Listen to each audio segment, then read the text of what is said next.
آقای اسکلتون. الو. بله. خب آماده هستی؟ بله. خب بریم. این بلاکیه که ما با کلنگ چوبی وقتی کلنگ چوبی درست میکنیم میریم میکنیمش. بگو کدومه؟ سنگ. خب باید بذاریش. چه بلاکیه؟ و درسته. آفرین. درست گفت. روتو اونور کن که نبینی. این بلاکه خب نگاه کن، این بلاکه چیزیه که پلیرها عاشقشن و دنبالشن و ولی کمیابه، مثلا پیدا نمیشه. اصلا پیدا نمیشه. این ایدن درسته. خب بذار. آره درسته.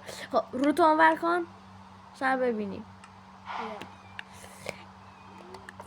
خب این بلاکه کاری میکنه که پرواز کنیم. گذارش اینجا.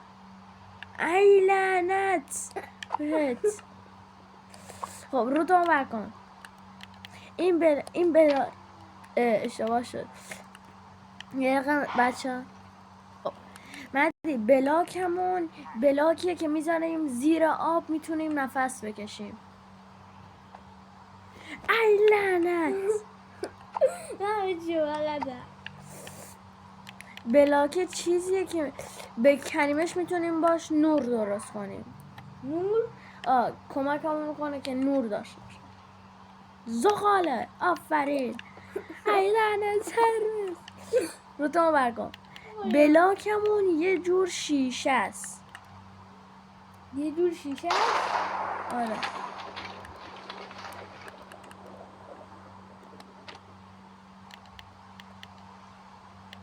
صبر کن وایسا.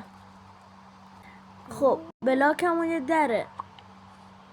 در؟ آره داشتی میذاشتی. ای لعنت. خب مهدی همشون هم درست جواب داد، فقط یکیشون اشتباه جواب داد.